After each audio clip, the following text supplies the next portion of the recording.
Hello అండి, అందరికీ నమస్తే. Welcome back to our channel. ఈరోజు మేము శ్రీశైలం సేవకైతే వెళ్తున్నామండి. సో ఫస్ట్ రోజు ఎలా జరిగింది ఏంటనేది చూపిస్తానండి. వీడియో స్కిప్ చేయకుండా చివరి వరకు చూడండి. ఫస్ట్ టైం ఎవరైనా మన ఛానల్ చూస్తుంటే ప్లీజ్ సబ్స్క్రైబ్ చేసుకోండి. ముందుగా అయితే మేము ఒంగోలు నుంచి బయలుదేరుతున్నామండి. ఒంగోలు నుంచి మాకు ఆఫ్టర్నూన్ 2:30కి అయితే శ్రీశైలం నుంచి బస్ అయితే ఉందండి. సో మేము అందుకని చెప్పేసి బస్సులో అయితే వెళ్తున్నాము. చూసారు కదా, ఇదంతా రోడ్డు మార్గం అన్నమాట, వెళ్ళే దారిలో. సో మేము 2:30కి బస్సు ఎక్కితే అక్కడికి వెళ్ళేసరికి మాకు ఈవినింగ్ 9:30 అయిందండి. చూసారా, ఇది ఘాట్ రోడ్ అనమాట, మొత్తం అడవి, చీకటిగా ఉంది చూడండి.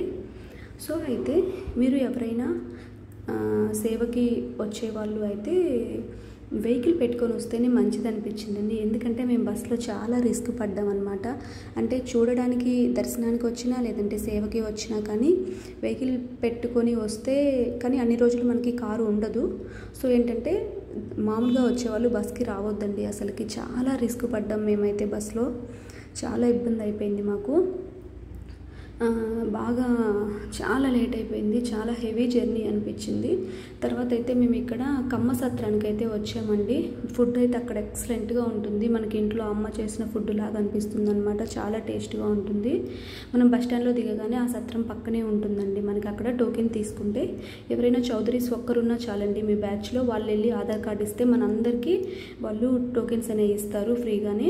సో అక్కడికి వెళ్ళి మనం ఫుడ్ తినొచ్చు. ఆ తర్వాత అక్కడి నుంచి ఆటో పెట్టుకొని, ఇంకోటి మనం సేవ చేసేవాళ్ళు మీరు ఎక్కడ తిరిగినా కానీ ఆటోలో ఎక్కడ ఎక్కి దిగినా కానీ 10 రూపీసే తీసుకుంటారండి సేవ వాళ్ళకి అక్కడ వాళ్ళు. సో తర్వాత అయితే మేము ఇక్కడ రూమ్కి అయితే వచ్చామండి. ఈవిడే అండి మాకు లీడరు, మేడము. ఆవిడ ద్వారానే మేము ఇక్కడికి వచ్చామన్నమాట. ఆవిడే మాకు మార్నింగ్ సేవ అనేది ఎక్కడ అనేది నిర్ణయిస్తారు, మొత్తం ఆవిడే చూసుకుంటారనమాట మేడము. మాకు అప్పుడు ఇంకా రూమ్ చీకటి పడిపోయింది బాగా. రూమ్ ఎక్కడ వెళ్ళాలి ఏంటి అనుకుంటుంటే మేడం వాళ్ళు ఉన్న రూమ్ ఇచ్చారు మాకు ఉండడానికి. ఇంకోటి అక్కడ వెళ్ళిన తర్వాత ఇలా ప్రాసెస్ ఉంటుందండి. మన నేమ్స్ అన్నీ రాసి అక్కడ మొత్తం ఇలా వాళ్ళ ఐడి కార్డ్స్ అయితే ఇస్తారు మేడమ్స్. మన ఫోన్ నెంబర్స్ అన్నీ, ఇలా మన ఫొటోస్, ఆధార్ కార్డు, పాస్ఫోటో ఖచ్చితంగా తీసుకెళ్ళాలి.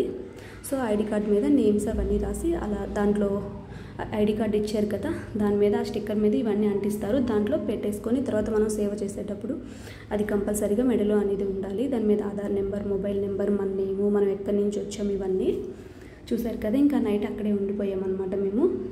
ఆ తర్వాత రోజు అయితే రూమ్ తీసుకున్నాము. ఇప్పుడు సేవకి వెళ్ళొచ్చామండి. మార్నింగ్ 3:30కి అనమాట మాకు సేవ డ్యూటీ వేశారు. ఎర్లీ మార్నింగు మేము వచ్చేసరికి అయితే 12 అయిపోయింది. మా డ్యూటీ అంతవరకు ఉంది, దిగాము. ఇప్పుడు నెక్స్ట్ బ్యాచ్ వేరే వాళ్ళు వెళ్తారనమాట. చూసారు కదా, ఇప్పుడు మేము పక్కనైతే రూమ్ తీసుకున్నామండి. వెళ్ళి ఆ రూమ్ టూర్ కూడా మీకు నేను రేపు చూపిస్తాను. బాగా ఆకలేస్తుంది. రూమ్కి వెళ్ళిన తర్వాత అయితే మళ్ళీ మేమైతే అక్కడి నుంచి 10 రూపీసే తీసుకుంటారు కదా సత్రానికి. సో అక్కడ దూరంగా ఉండే కొంచెం అయినా మనం ఎంత దూరం వెళ్ళినా 10 రూపీసే తీసుకుంటారు. అక్కడికి వచ్చామండి. చూడండి ఫుడ్ ఎంత బాగుంటుందంటే అక్కడ. ఖచ్చితంగా మీరు ఈ సత్రానికి వెళ్ళి ఫుడ్ తింటారని చెప్పేసి నేను అక్కడ ఫుడ్ ఎలా ఉంది ఏంటని మీకు చూపిద్దామని ఇక్కడ తీసాను అనమాట. చాలా మంచి కర్రీస్ కానీ, చట్నీ, పప్పు, ఫ్రై, స్వీట్, ఇట్లా ప్రతిదీ చాలా బాగుంటుందండి. మనకి ఇంట్లో వండినట్టుగానే ఉంటుంది. అందుకనే ఖచ్చితంగా మీరు అక్కడికి వెళ్ళి తింటే బాగుంటుందని చెప్పేసి నేను సత్రం గురించి చూపించాను. దేవుడి దగ్గర అందరం సమానమే కదండి, మనం ఎక్కడికి వెళ్ళైనా ఫుడ్ తినొచ్చు అనమాట. అన్నీ మనకి దేవుడు అన్నమే కాబట్టి. సో మీరు ఇక్కడికి వెళ్ళి తింటే ఫుడ్ బాగుంటుందని చెప్పి సజెస్ట్ చేస్తున్నాను అంతే. చూసారు కదా. ఇంకోటి నేను మీకు టెంపుల్ దగ్గర ఎందుకు చూపించలేదంటండి, మా మేడము మమ్మల్ని హ్యాండ్ బ్యాగ్స్ కానీ మొబైల్స్ కానీ టెంపుల్ దగ్గరికి అలో చేయలేదు, అందుకనే తీయలేదండి. డే 2లో మ్యాక్సిమం నేను ట్రై చేసి రేపు ఎలా జరిగిందనేది చూపిస్తాను మీకు. చూసారు కదా, ఇలా ఉంటుందన్నమాట. అక్కడ ఒక స్టిక్కర్ ఉందండి, దాంట్లో టైమింగ్స్ కూడా ఉంటాయి.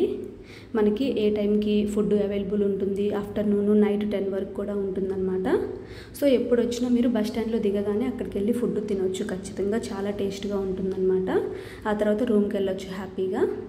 ఇంకా మేము రూమ్స్ ఏం తీసుకున్నాము, అవి ఎంత కాస్ట్ పడ్డా ఏంటి అన్ని రూమ్ టూర్ అన్నీ చేసి చూపిస్తానండి. చూసారు కదా, వీడియో నచ్చుంటే సబ్స్క్రైబ్ చేయండి. ఇంకా మీకు సేవ గురించి ఏమైనా డౌట్స్ ఉంటే కామెంట్ చేయండి, నేను చెప్తాను. చూసారు కదా, థ్యాంక్ యూ ఫర్ వాచింగ్.